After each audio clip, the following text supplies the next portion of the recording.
So today, in this video, Roland and I will discuss appropriate legal standards for disciplining a child and give you a helpful list of suggestions, tips, and tricks that you can use in your daily life in order to stay out of trouble and avoid getting charged or prosecuted for a crime.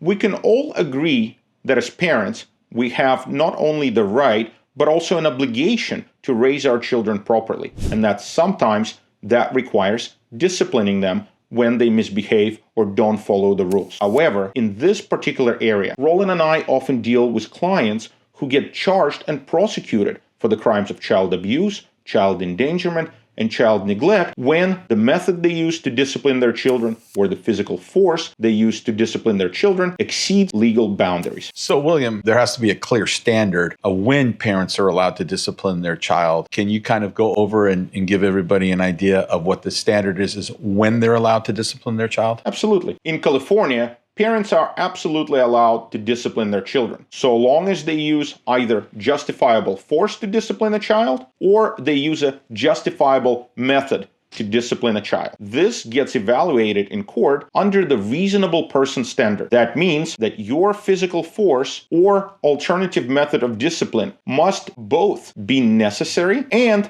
it has to be reasonable under the circumstances. So let's discuss that today, Roland. The big question we always hear is, am I allowed to spank my child? Am I allowed to use an object to do so? Am I allowed to use a belt? Am I allowed to use a slipper? Obviously, you and I were raised in a different time, different generation, different country for me when I was a child. So clearly we are dealing with a lot of differences the way our society is today. What's your take on that? Well, I agree that there is a lot of differences in society today. However, we have to be cognizant that physical violence and discipline of a physical nature has to be an absolute last resort. And I think one of the things that parents have to look at is what is the danger that they're trying to avoid by using this physical harm. Now, if you have a kid that has a baseball bat and he's about to hit somebody else with the bat, 100% absolutely necessary. You can grab the kid. And I've seen parents, they'll do a quick swat on the butt or something like that. I think under that situation, most people would agree that's a reasonable application of force. But then let's take that same situation where the kid is almost hitting someone with a baseball bat. The parent comes home and 2 hours later, they sit there and they decide to beat the kid with a belt because of that. Now, that's where things become more problematic. What is the harm that you're trying to avoid? And in society nowadays, a reasonable person looks at it and says, well, it's not really reasonable to do that to a child anymore. There's alternative means of discipline. And those are the types of things we need to look at. What is the alternative? And that's what the prosecution is going to say.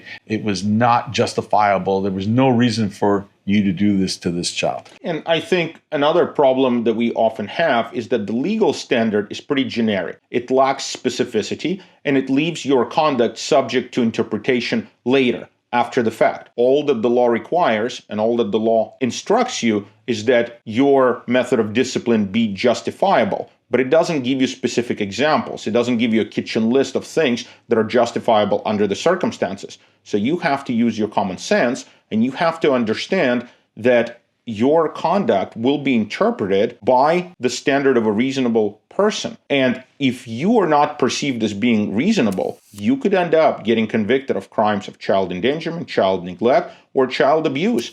And you could be looking at a sentence of anywhere between 6 months to a year on a misdemeanor level, and potentially up to 6 years in prison, assuming that the child does not have a great bodily injury or the case does not result in a child's death, which of course can carry a life sentence. I think it's really important to have a distinction between the cases where obviously something went horrendously wrong, where kids have broken bones or even, God forbid, they pass away, as opposed to the garden variety discipline where a parent is using some type of force or some type of discipline, and we've seen people be prosecuted for psychological discipline as well, where they say they could have been in jeopardy, it could have been insufferable harm.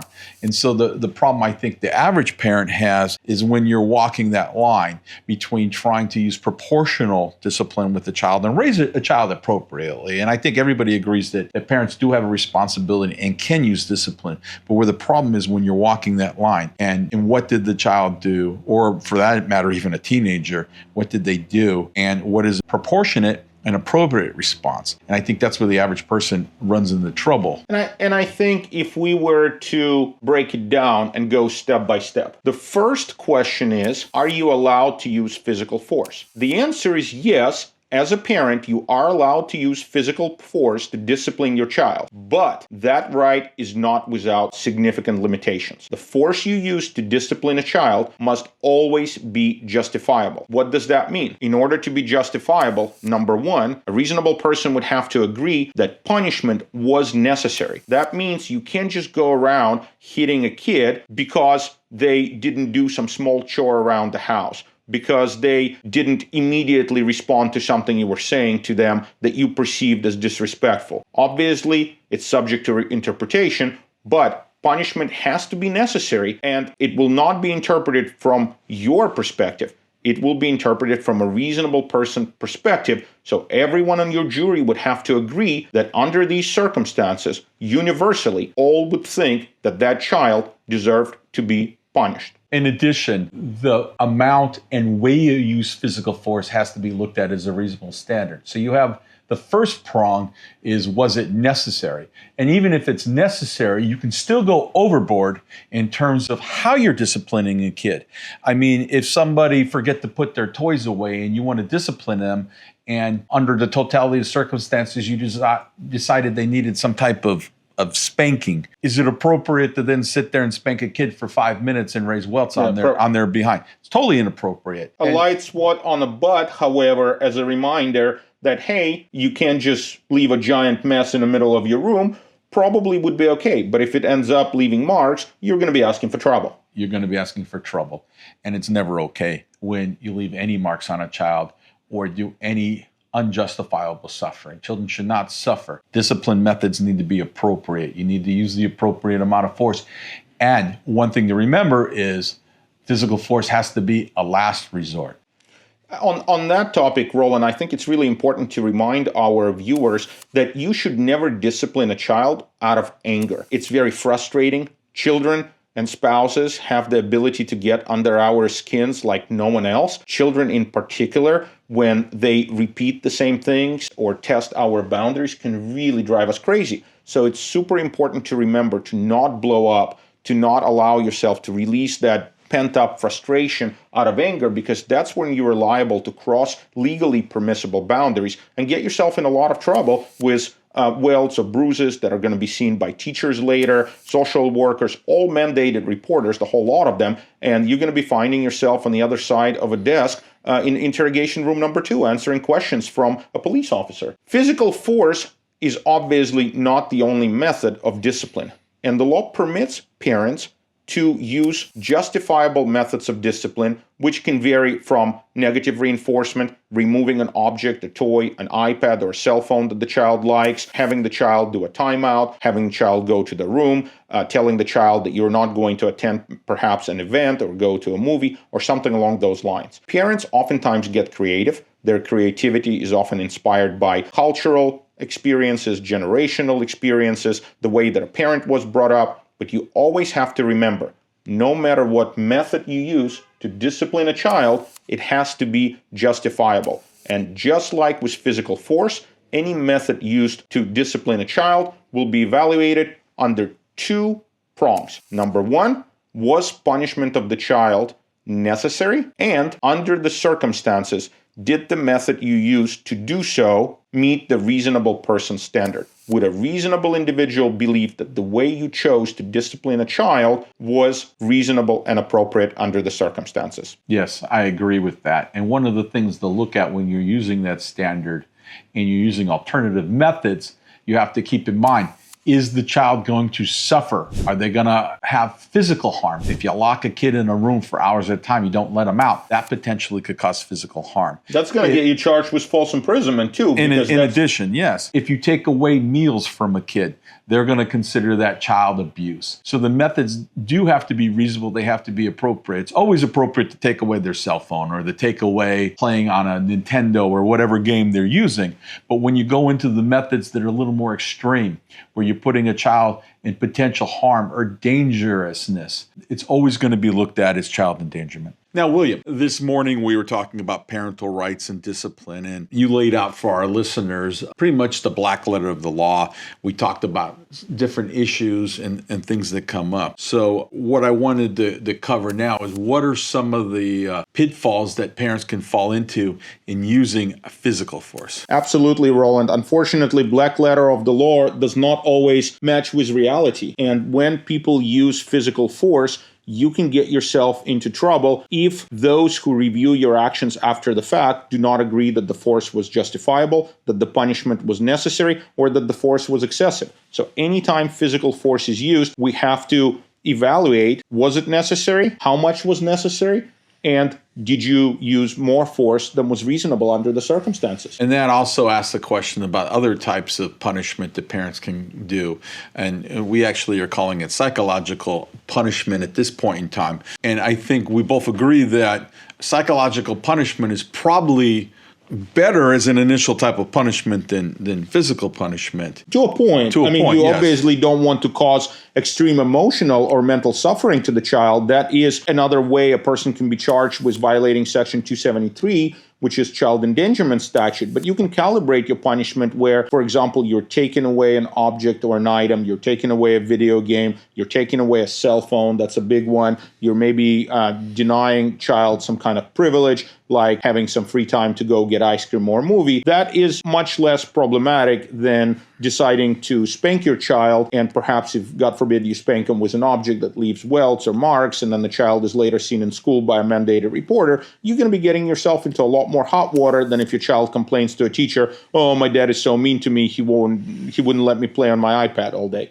Yeah, but we've seen cases where there's been extreme psychological abuse that's turned into physical abuse where kids, there was a case a few years ago in this county where a child was chained to a radiator and starved basically to death. Parents have locked their kids in the rooms. They've done things like that. So I think it's important that people are aware that everything is proportional, that anything that's extreme when you're looking at these psychological measures, parents are trying to get creative out there and they're trying to come up with novel solutions, but a novel solution is not locking your kid in a room because that could become problematic. Now, putting them on a timeout for a very short period of time, there's nothing wrong with that. And I think, Roland, to what you're saying, there are significant cultural differences. There are significant generational differences. When I was growing up in different part of the world, physical punishment was completely appropriate. I can vividly recall the 2 or 3 times when I was spanked pretty hard, and I deserved it each and every time. And so I don't have a negative memory associated with that. But I think in the same time, if my parents were to do something like that in this country and that was discovered, they could probably get into quite a bit of trouble, especially since in at least one of those instances, an object was used, a slipper, actually. It's really important that as a parent, you're always aware of what you're doing. The important part of discipline, when you're instilling psychological discipline, for lack of a better word, is to be cognizant that you're not actually doing physical harm to the child. It's okay to take away things. It's okay for negative reinforcement. It's also okay to offer children rewards if they behave well. If you do all your homework on time for the next 3 weeks, we're going to go to Disneyland or whatever the parents want to do. There's millions of different ideas out there. There's forums on the internet. But where you get in trouble is when you cross the line, when you're actually causing physical harm. It's never okay to deny a child clothing. It's never okay to deny a child food. It's never okay to deny them heat, put them in extreme heat, extreme cold, make them sit in water. None of those types of things is okay. Just because a kid hit somebody doesn't mean you go and hit the kid. Exactly. Just because a kid didn't feed the dog, you don't let them not have food for 2 days so they, learn the lesson of how nourishment is important. Just because they didn't feed, the cat or give the cat water doesn't mean that you now deny them water. Obviously, you got to be reasonable. Any kind of discipline has to be justifiable. You cannot justify certain extremes, even if it's acceptable in your family or sometimes in cultural background that a person comes from. Right. Always remember, you're not being measured by your standard. You're going to be measured by a reasonable person standard, and your jury, your judge, your investigating officers in the case, they're all going to be asking the question of, did the child deserve the punishment? Was punishment necessary? If punishment was necessary, how much punishment was appropriate? And looking at the punishment administered in this specific case, was this enough? Was it more than was enough? Was it grossly excessive? And depending on where you fall on that spectrum, you could either walk away without a criminal charge, get charged with a misdemeanor, or sit in jail facing a felony prosecution. That's correct. So another issue that we wanted to talk about where parents sometimes get trapped and they fall into trouble is when you're a step-parent. Especially, I think, if you are a male and you're dealing with a female stepchild. That's a really highly problematic area if we're talking about physical force that's used as discipline, isn't it, Roland? That's correct. The biggest place where we find accusations actually, where people actually get arrested quite often in step-parents. It's the most fertile ground for false accusations, especially of sexual abuse in nature. It's very important if you're a step-parent and you're listening to this, that you have to involve the other parent. You have to have an open area of communication. As a step-parent, you do not want to be the primary disciplinarian in the family. And I think sometimes what happens, just what I have seen, it's not always coming from a bad place in someone's heart. No. Oftentimes you're coming into the relationship, you meet a woman, she has a child who has been lacking a father figure in their life, and so you decide to step up. You decide to lay down the rules. Maybe you have been raised a certain way with certain rules and expectations. Maybe your parents used corporal punishment, and so you think that you are doing the same thing that your parents have been doing, and you think it's the right thing to do, but you are uniquely situated as a non-biological parent to that child, and it's very likely that if you are the non-biological parent, you are the primary disciplinarian, and out of all the possible ways to discipline your child, you either choose some really unique psychological tactic or you use physical force, that you could be finding yourself on the other end of the table from police officers talking to you about you committing a crime. The advice that we can give you is that to make sure that there's an open level of communication. Do not let the children play one parent off against the other. Make sure that you're talking to your spouse, your partner, about what's happening. If you see some problems with the kids, remember, as we talked about before, do not act out of anger. Diffuse the situation, take a step back, talk to the other parent, talk about what's going on, and then as a couple, you make the decision of what type of discipline to instill. And it could be along the whole spectrum, but as a couple, you make the decision and you present it to the child in an appropriate fashion. Now, Roland, I wanted to do something a little different. Let's play the game of okay or not okay. Are you with me on that? All right. Okay, you go first. Is it okay to strike a child in anger? No, that's a really bad idea, Roland. How about this? Is it okay for you to try and use the same exact thing that the child did to somebody else in order to teach them a lesson? If they didn't feed the animal, you deny them food. If they hit another child, you do the same thing. See how you like it, Bobby. Yeah, that's never okay to do that. In fact, it's counterproductive and ineffective. Is it okay to leave a child in a car unattended? It's never okay to leave a child in a car unattended, even if you think it's only for moments. You don't know what could happen. You could get delayed, and we've seen kids wander off in a blink of an eye. You need to be watching what's going on. Is it an appropriate form of discipline to make your kids line up outside and stand rigid attention in the cold? I think that could be problematic if you are inflicting unjustifiable physical pain or mental suffering. I think you're going to get yourself charged with a crime if you do that. Is it ever okay to deny your children food on a regular meal, not like a snack in the afternoon, but deny your children their regular meals over something for discipline? Like the old thing where people used to go, I'm sending you to bed without dinner. Is that ever appropriate? I think that could be problematic in today's society, because it's one thing if your child is, having a weight problem, is snacking endlessly, and you want to put an end to that behavior. It's completely different if you're withholding necessary sustenance to a child, if you're withholding food, if you're withholding water. We're not talking about saying, okay, Johnny, you're on your 27th can of, Fanta, enough is enough. Obviously, you should step up and do something. But if we're talking about, I'm going to punish you and not give you dinner because you didn't do your homework, I think if you do that repeatedly, for sure, you're going to find yourself charged when the child makes a disclosure to somebody. The flip side of that is, in the old days, if a kid was caught smoking, the parents would make them smoke 10 cigarettes. Oh, no, that's terrible. Definitely don't do that.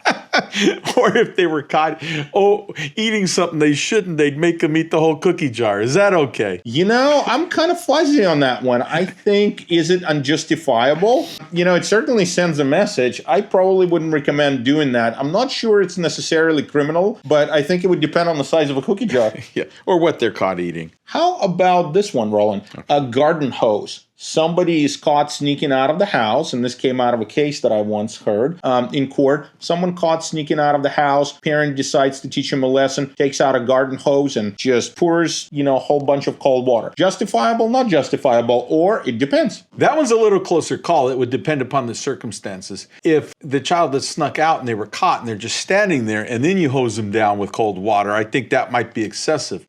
But if you caught them sneaking and in the process of sneaking, you squirted them with the hose to stop it, that might be a pretty low level of discipline, Yeah, I'm not offended by that one. I think it depends on the circumstances. If you have a teenage girl or a teenage boy who is sneaking out in order to have sex, do drugs, engage in criminal activity, if you've tried other methods of discipline and you decide, okay, I'm going to get creative, I'm just going to spray them with a bunch of cold water, see how they like it, it's probably better than beating them with the garden hose, but I think you're really straddling a line. You may ultimately prevail at trial, but you sure are increasing your odds of getting charged with something. Yeah, definitely. It's pretty much close to crossing the line at that point. What about this one, Roland? We've heard this one before. Washing a child's mouth with soap for using bad words or profanity. Well, number one, it doesn't clean the words out of their mouth, but certainly sends a message. It sends a message, but 20 years ago, I would say it's okay. Nowadays, I think a lot of people would look at that as child abuse. I agree with you, actually. I think the message behind it is appropriate. We don't want you to say dirty things, but I think you could probably achieve that by a different method that doesn't raise the risk of you getting charged. I think physically washing it out with some chemicals, I think somebody out there is going to say that that's endangering the child's health, even if the punishment is necessary. Is it excessive? I think on the flip side, you could argue, well, it's better than spanking them, but I'm not sure. I think this one's kind of fuzzy. You could get an acquittal if you have a good lawyer and you go to trial for this and you got the right jury. Doesn't mean you're not going to get charged and have a lot of headaches in the process. Now, if you guys have been watching our videos, we always like to bring you a helpful list of tips and tricks, suggestions that you can use in order to help yourself stay out of trouble. And in this case, stay out of trouble when considering disciplining your child. Roland, take it away. Never strike a child in anger.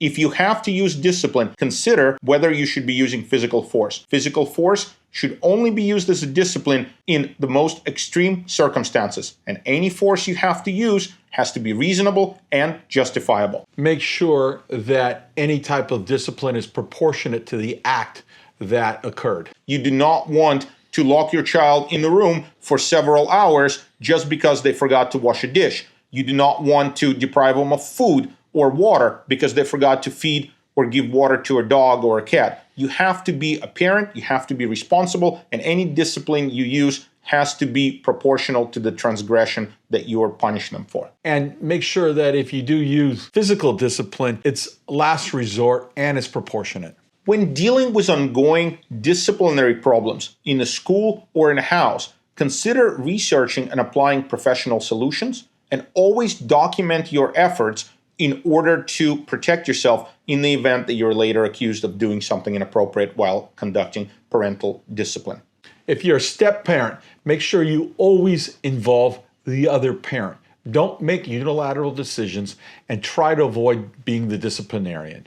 Please remember that your child interacts on a regular basis with people who are mandated reporters. If you use physical force to punish your child, that means they're likely going to be seen by other teachers, other professionals, and you're going to be reported to the authorities for physical abuse. The same can happen if your child discloses later to another person that you have been using some other inappropriate alternative. Anytime you discipline a child, discipline has to be justifiable and reasonable under the circumstances, whether physical, emotional, or psychological.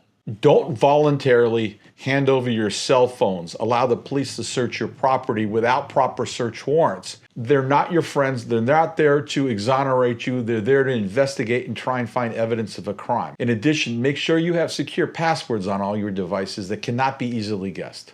If Child Protective Services or police are involved and they want to come and talk to you, consider speaking with an attorney first. You don't know exactly what they're looking for, and you might inadvertently incriminate yourself even if you're completely innocent. So be smart, protect yourself at all times, and remember, you can always provide a statement through an attorney. You don't have to do it yourself. If your attorney provides a statement to the police or Child Protective Services, their statement is not going to be used against you. But if you say something and you incriminate yourself, they will most surely be used against you and will be the basis of a future criminal case. Now, if you're suffering from a mental health issue or substance abuse issue, and you are faced with criminal charges, it's important to discuss this with your attorney. There are many, many alternatives out there that can help alleviate this issue to get you out of trouble. Oftentimes, alternatives like mental health diversion or other treatment-based solutions can provide you with a low-risk way to avoid a criminal conviction or a jail sentence. It could also help you resolve the situation that arose in the house and fix the problem that caused you to get in trouble in the first place. One of the things that's very, very important, that is you have ongoing disciplinary problems with your child, it's important to try and figure out what the root cause of the issue is. Get appropriate professionals involved. It's best to provide treatment, support for your child, figure out what's going on. That way you can avoid trouble altogether.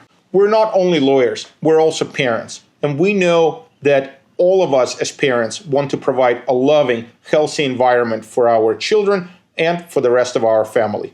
That's why it's so important that you keep yourself informed of all of the options that you have, that you do not immediately resort to the most extreme form of punishment. Just because your father or your grandfather or somebody else in your family used to do that does not mean that it's an appropriate or the ideal solution to use today. Consult professionals. Get to the bottom of the problem that's causing your child's misbehavior. Thank you very much for watching our video. Roland and I really enjoy recording this material for you.